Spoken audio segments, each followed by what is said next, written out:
নমস্কার, আমি সুস্মিতা। সুস্মিতার রান্নাঘরে সবাইকে স্বাগত। আবারও হাজির হয়ে গেছি আপনাদের সাথে নতুন একটা রেসিপি নিয়ে। এর আগে আপনাদের সাথে আমি ইডলির রেসিপি অলরেডি শেয়ার করেছি, তো আজকে নিয়ে চলে এসেছি সাম্বারের রেসিপি নিয়ে। এই সাম্বারের ডাল ইডলি বা ধোসার সাথে বেসিক্যালি সার্ভ করা হয়। তো চলুন দেখে নেওয়া যাক সাম্বারের রেসিপিটা আমি কীভাবে বানিয়েছি।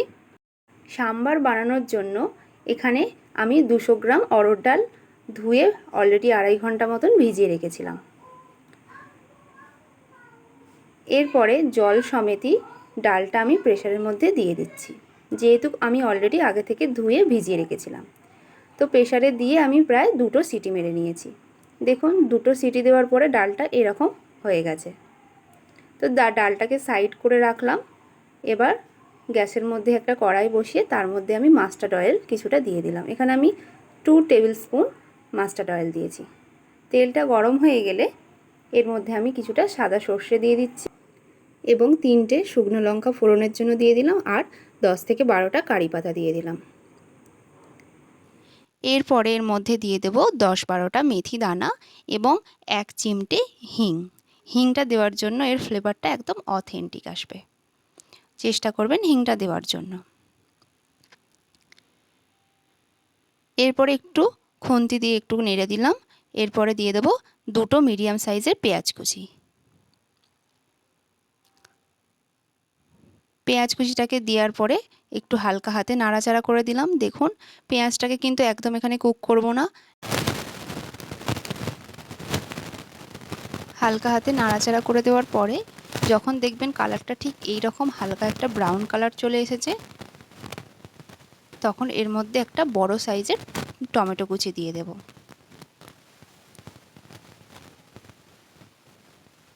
টমেটো কুচিটা দেওয়ার পরেও একটু নাড়াচাড়া করে নিয়েছি।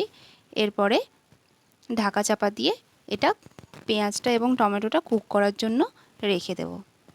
পেঁয়াজ এবং টমেটোটা ঢাকা দিয়ে রাখার জন্য কিন্তু অনেকটা নরম হয়ে যাবে। এরপরে আমি এখানে কিছু সবজি কেটে রেখেছিলাম, ডাঁটা, কুমড়ো এবং গাজর।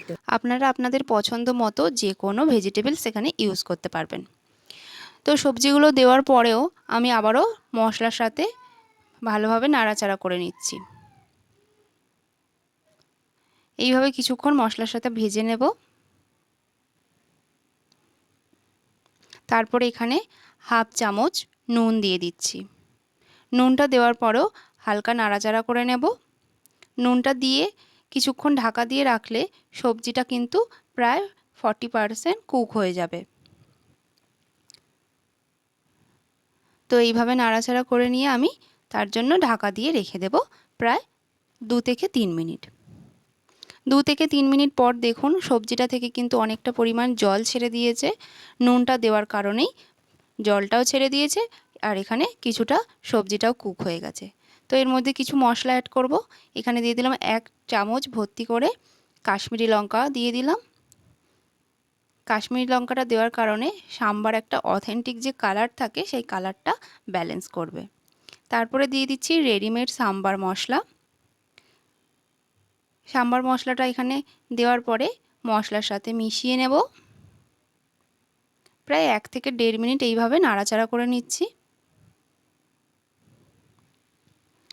এরপর এখানে আমি আগে থেকে একটু তেঁতুল দিয়ে জল দিয়ে গুলে রেখেছিলাম, সেই তেঁতুলগুলা জলটা এখানে দিয়ে দিয়েছি।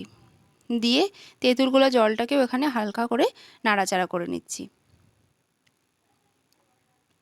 সমস্ত মশলা এবং তেঁতুলগুলা জলটা দেওয়ার পরে এখানে পরিমাণ মতন আমি জল দিয়ে দেব।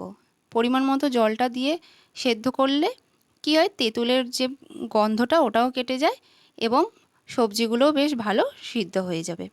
আর এখানে দিয়ে দিচ্ছি 1 চামচ চিনি। তেঁতুলটা দেওয়ার জন্য এই চিনিটা দিলাম, কারণ এর টেস্টটা ব্যালেন্স করবে। অবশ্যই চিনিটা কিন্তু স্কিপ করা যাবে না।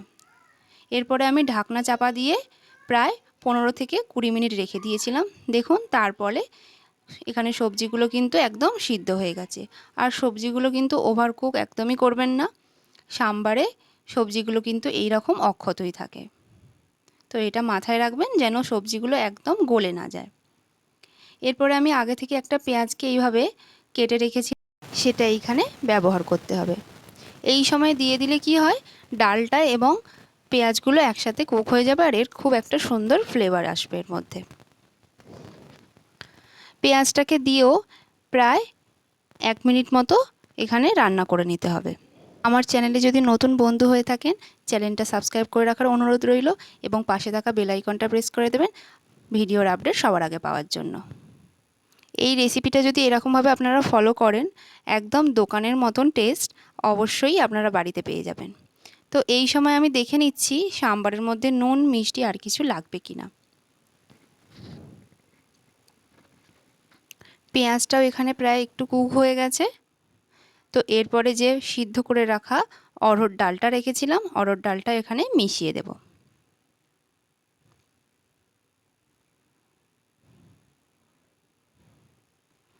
অড়হর ডালটা এর মধ্যে দিয়ে হালকা খুন্তি দিয়ে নাড়াচাড়া করে নিয়ে এর মধ্যে ডালটার সাথে মিশিয়ে নেব।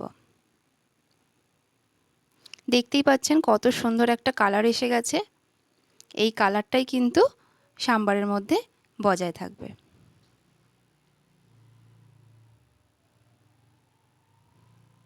এইভাবে নাড়াচাড়া করতে করতে ডালটাকে প্রায় আরও 10 মিনিট মতো ফুটিয়ে নেব।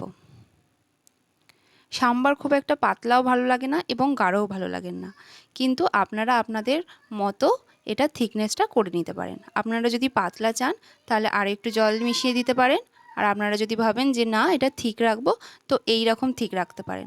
আশা করি ঠান্ডা হয়ে গেলে এটা আরও একটু ঘন হয়ে যাবে। এই সময় আমি দুটো কাঁচা লঙ্কা চিড়ে এর মধ্যে দিয়ে দিলাম।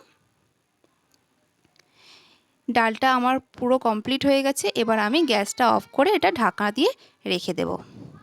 আমার রেসিপিগুলো কেমন লাগে আপনাদের কাছে কমেন্ট করে জানাবেন, তাহলে আমি আরও নিত্য নতুন ভিডিও বানানোর আরও উৎসাহ পাবো। দেখুন ডালটা আমি এবার একটা বোলের মধ্যে ঢেলে নিয়েছি।